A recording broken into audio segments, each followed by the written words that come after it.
Forum Indonesia. Saya ke Bang Ali Maskur Musa. Ini Anda ikut sebuah konvensi Partai Demokrat untuk nyapres. Yakin Anda di tengah mungkin keterpurukan dari angka-angka yang dirilis oleh para survei ini? Jadi begini, bukan hanya kepada Demokrat, tapi untuk kita semua bangsa dan negara ini. Yang terpenting, instrumen partai politik lah sebagai political recruitment di Indonesia. Jadi masih ada sekitar 2-3 bulan lagi kepada seluruh partai untuk bisa memperbaiki kinerja. Jadi kita tidak usah saling menyalahkan, itu yang pertama. Yang kedua adalah sangat tidak mungkin buat saya ya, katakan calon presiden dan insya Allah menjadi presiden.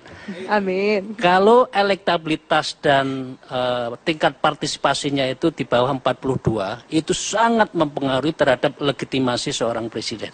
Karena itu kami menghimbau kepada seluruh partai untuk memperbaiki kinerja masing-masing dalam rangka menumbuhkan kembali kepercayaan. Masyarakat sekarang ada yang tidak percaya, harus kita terima secara positif. Dari lembaga survei yang menilai agak negatif, itu harus kita telan sebagai pil yang sangat pahit, tapi untuk memperbaiki bangsa dan negara. Nah, itu yang pertama. Yang kedua, mengapa dan bagaimana caranya? Menurut saya begini. Gini Mbak Afi, demokrasi itu memang sekarang mengalami transisi demokrasi. Ya, ini masih 15 tahun kita melakukan reformasi. Dan kalau boleh saya ibaratkan, kita sedang mencari air dalam kedalaman yang 15 meter. Sehingga airnya keruh itu adalah biasa. Karena itu demokrasi tidak boleh berhenti, memperbaiki kinerja partai terus, sehingga pada kedalaman 25 meter, artinya 25 tahun, saya yakin masyarakat terhadap kepercayaan pada partai politik akan tinggi. Itu yang menyangkut yang terjadi itu. Nah, yang terakhir, mengenai pertanyaan Mbak Afi, mengapa saya memilih Partai Demokrat untuk Kenapa nggak PKB gitu Pak misalnya? Gini, politik itu harus perpaduan antara dua. Yang pertama adalah pendidikan politik, dan yang kedua adalah transmission dari ideologi yang digerakkan. Ya, sekarang dengan segala hormat, ideologi inilah yang sekarang lagi tidak ada diferensiasi. Tadi Pak Kasmo kalau tidak salah membetulkan semua partai sama. Sehingga berpolitik di Indonesia kurang bernyawa lagi. Sehingga dengan demikian menurut saya memperbaiki kinerja adalah baik. Dan itu harus dilakukan. Yang kedua, mengapa saya memilih Demokrat? Karena satu-satunya yang sekarang melakukan konvensi Demokrat. Dan itu ada unsur pendidikan politik. Yang terpenting sekarang adalah mengeluarkan gagasan-gagasan besar untuk pendidikan politik. Dan masyarakat dihadapkan pada sebuah akuarium besar, siapa yang paling baik untuk memimpin negeri ini. Itu pilihan saya secara subjektif, dan menurut saya itu adalah baik untuk kita lakukan bersama. Bang Sultan, angkanya kalau dari survei Mas Hanta 7,9% Demokrat. Ini partai penguasa dengan angka segini, gimana? Ada contoh dulu, waktu Jokowi dengan Foke. Jokowi itu persis 3 bulan pertama itu di bawah nggak kelihatan, ya. Tapi kok bisa lewat dia demikian, bisa melampaui Foke. Kemudian Bu Kofifa juga waktu itu nggak kelihatan, tapi dengan kerja keras mereka hampir mendekati Pak Dekarwo. Artinya Demokrat juga punya harapan, insya Allah dengan perjuangan kerja keras dan tetap mengusung program-program yang pro rakyat yang sekarang sudah dinikmati oleh masyarakat.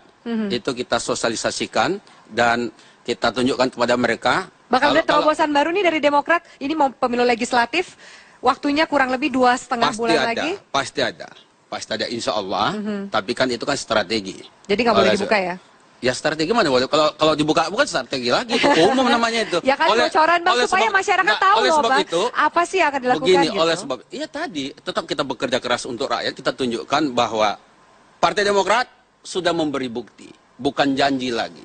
Ada BPJS, ada PMPM, ada bermacam-macam, udah dirasakan lah. Kalau rakyat, ditanya rakyat yang paling bawah, pasti itu tahu.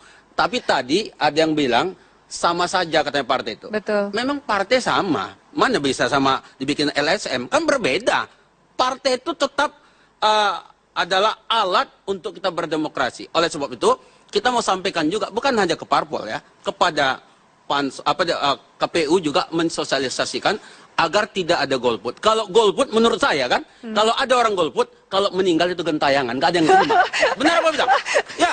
Oke. Oke, tunggu saya kasih contoh dulu. Saya mesti berbagi kepada yang lain. Nanti dulu. Mas Hatta? Ya. Ini mentor enggak? Sebentar, nanti dulu Bang. Kita Lagi semangat. Ya, nanti begini. dulu. Apa pasti semangat sampai nanti malam? Silakan. Pak Sultan, Kita harus Mas adil Pompi, Pak Hidayat dan Mas Ferry, kalau boleh saya memberi masukan, kalau dianggap hasil survei itu punya kredibilitas baik, itu sebenarnya selain sebagai cermin adalah hasil laboratorium bagi partai. Ibarat kita, treatment terhadap kesehatan kita, hasil lab itu kan penting. Kalau kita lihat hasil labnya kurang baik, kita jangan marah-marah. Akan lebih baik gunakan hasil lab itu dengan baik, mencari resep yang baik untuk memperbaiki. Saya kasih contoh, salah satu yang mengomentari hasil riset kita, survei kita, misalnya Tantowi Yahya dari Golkar mengatakan ini penting dan kami akan bawa ke rapat. Itu artinya kan penting. Ini penting. Maksud saya adalah tinggal dipilah saja. Kalau partai menganggap ini tidak punya kredibilitas, silakan tidak usah digunakan. Tapi kalau penting, menurut saya ini jamu pahit untuk menyehatkan partai. Jadi logikanya bukan juga dikatakan menurut penilaian lembaga survei negatif. Tidak, lembaga survei itu hasil lab apa adanya. Karena kita punya metodologi, karena itu kalau hasil labnya seperti itu harusnya memberi masukan kepada partai-partai. Satu, agar berhati-hati, jangan sampai ada potensi pemberitaan negatif. Yang kedua, strategi komunikasi politiknya dong diperbaiki. Kalau tadi saya kasih contoh, kemudian pemberitaan para komunikator partainya memberikan statement yang justru antipati publik, justru saya kira tidak membantu partai. Itu justru merugikan partai. Saya kasih catatan ke Pak Sultan tentang Jokowi yang masih rendah elektabilitas tinggi. Nah, itu salah satu cara membaca. Jokowi tren pemberitaannya positif. Bagaimana Demokrat menjadikan sisa 2 atau 3 bulan ini mendapatkan pemberitaan yang positif yang akan membangun opini. Insya Allah akan kita lakukan. Agar konvensi lebih tinggi pemberitaannya ketimbang tentang Anas Urbaningrum misalnya begitu. Oke, masih ada waktu sekitar 2,5 bulan lagi. Menurut Anda hasil akan berubah? Avi, ya. Maksud saya begini, di dalam konteks membuat laboratorium juga Hanta ya, dalam konteks mencari samplingnya, pertanyaan tuh meter sekali gitu, maksudnya sangat berpengaruh. Pertanyaan akan mengkondisikan jawaban daripada si penjawab. Mengarahkan gitu. Betul, mengarahkan. Ya, apa? Ya. Contohnya? Tadi seperti yang saya tanyakan tadi. Yang survei saya misalnya, contohnya. Bukan survei Anda, survei Sirus ya tentu. Bahwa pertanyaan bahwa percayakah Anda kepada partai politik? Itu sesuatu yang menurut saya secara universal tidak bisa Kenapa diterima. Anda menentang kalau banyak masyarakat yang tidak percaya? Kenapa bukan, faktanya memang harusnya, dirasakan oleh masyarakat seperti itu? Loh, sekarang kalau misalnya semua lembaga, semua sistem itu dibuat dicap seperti itu, siapapun orang yang masuknya, walaupun dia sudah bekerja keras, akan tercap jelek terus. Poinnya begini. Saya kayak gini lah. Lihatnya begini, partai ini juga harus mau biasa menerima hal yang pahit. Jadi kalau ada hasil survei, partainya kemudian lagi nggak bagus, terima saja. Tapi kalau ada hasil bagus juga jangan terlalu gembira. Menurut saya biasa saja. Baik. Itu Mbak Kadek, silakan Anda ingin menanggapi pernyataan dari Mas Pompi yang menyatakan bahwa survei ini nggak kredibel karena soal mengarahkan. Pertanyaannya sangat mengarahkan dan kalau misalnya pertanyaan apakah Anda percaya pada partai politik. Branding gitu terhadap sesuatu hal. Itu. Ya, kami di dalam metode survei, utamanya dalam metode penelitian kuantitatif, kami sangat tidak boleh mengarahkan responden. Itu yang pertama. Kemudian yang kedua, ada rangkaian dari pertanyaan di mana kita bisa menanyakan apakah masyarakat percaya pada partai politik. Itu pertanyaannya didahului oleh bagaimana Anda menilai kinerja partai politik dan bagaimana Anda menilai kinerja orang-orang dari partai politik yang duduk di lembaga-lembaga publik, misalnya di DPR. Nah, itu ternyata hasil yang kita peroleh juga sejalan. Walaupun memang tingkat kepercayaannya 9,4%, rata-rata orang yang percaya pada politisi di partai politik itu juga angkanya tidak terlalu tinggi, walaupun memang ada di atas 9,4% tersebut. Baik. Mission kita adalah meyakinkan bagaimana masyarakat mau percaya dan datang untuk memilih. Baik. Itu saya kira mission. Bagaimana masyarakat menggunakan hak pilihnya. Pertanyaan berikutnya yang nanti juga akan dijawab oleh para narasumber Forum Indonesia pada malam hari ini, bagaimana dan apa yang harus dilakukan parpol untuk menghadapi krisis kepercayaan di mana golput sekitar 40% membayangi pemilu legislatif kita. Sesaat lagi di Forum Indonesia.